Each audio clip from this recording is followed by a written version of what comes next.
Broncos have to do to raise their level of play to become what the Seahawks and the Patriots are these days? Well, you and I talked to, and for those of you who missed it last week, you should really go back and look at it because we talked to a lot of Broncos.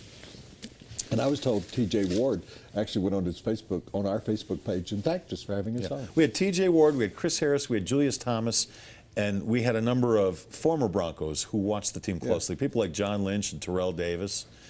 So we talked a lot about that. In fact, let me just say, if you missed any of those interviews, because we had a lot of people, prominent people, talking about the hiring of Gary Kubiak, the hiring of Wade Phillips, why John Fox left. If you want to see those interviews, they're at denverpost.com. Go to the sports show. Where are you going? So I'm going to get up and walk around and think about, I assume is my camera on me? I don't even know where the cameras are in this place. So you asked me a question. Yeah. What do the Broncos have to do to lift their level of play? Well, Peyton has to come back. They're not going to win the Super Bowl with Brock. Chris Harris Jr., and I saw a headline somewhere where it was posted, Chris Harris Jr. called him Joe Flacco Jr. He thinks he's in Brock that Osweiler, yeah. He's going to be like that. He's not Joe Flacco Jr. now. He's Joe Flakjacket Jr. is what I would say he is, because he hadn't had enough experience. We don't know. Nobody knows. I mean, John Elway thinks he knows. The coaching staff probably think they know.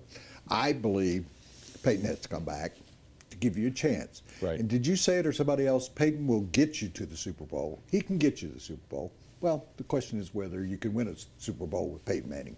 Well, I'm happy with getting to the Super Bowl. That's what I was talking about, the John Brady or the Tom Brady thing earlier. Yeah. He's gotten his team to 6 Super Bowls. That gives you a chance to win. So that's number one.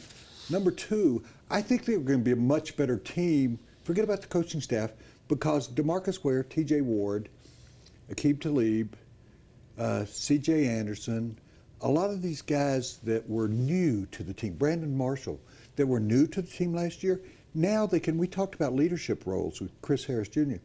I think it's very difficult in this salary cap age to integrate yourself into the team and be more than just a guy that's trying to learn his job. Yeah, they won't be spending time the first half of the season developing chemistry.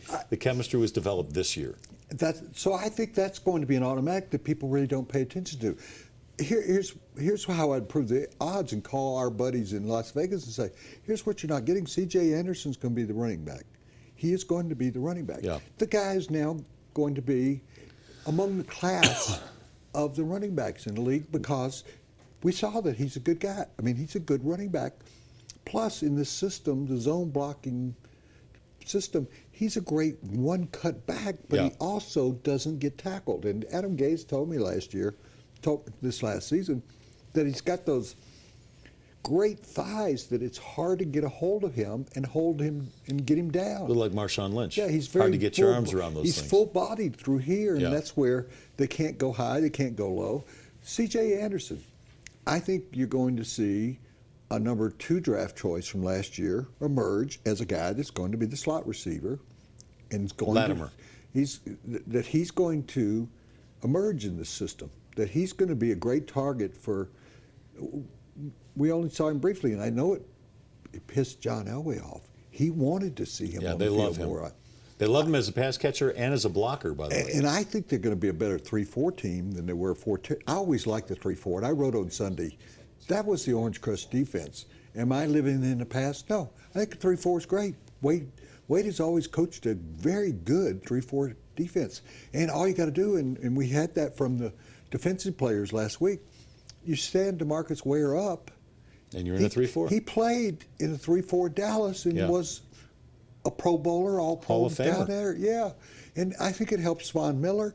I think Terrence Knight comes back and gets, people are saying he's not the right guy. He's like 340 pounds. What do you want out of a nose tackle? He's a guy that's 380 pounds? He's got movement. He was a wide receiver. People don't believe that. He was a wide receiver in high school. He's got pretty good quickness for a guy in the middle. He's perfect. You put Malik Jackson on one side, and pardon me for, I'm not, but you got me into a passion area.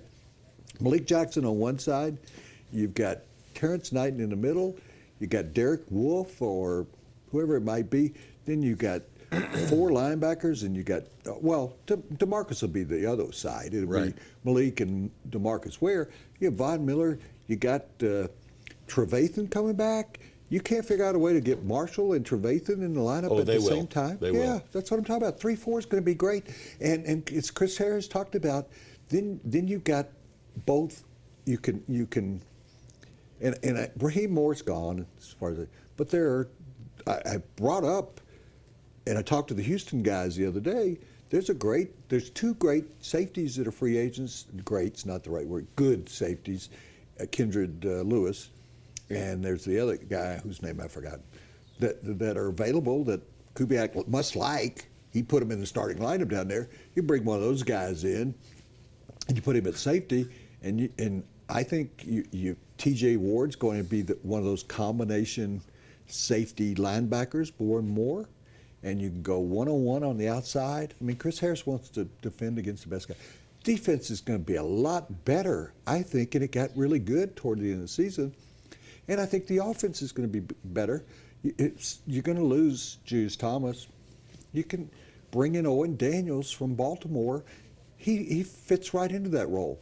Kubiak's had him both in Baltimore. He must love him. He had him in Houston. He's a free agent. Yeah. He goes to Baltimore. He signs Owen Daniels. Owen Daniels is maybe like a young Jacob Tamme, who was a Pro Bowl type receiver. Is he Julius Thomas? No, but I think they can find Virgil Green. Might could work in more. Well, they're going to need one or two pass catching tight ends if they lose Julius. Because right now, I don't think they're bringing Tamme back. I'd be surprised if they do.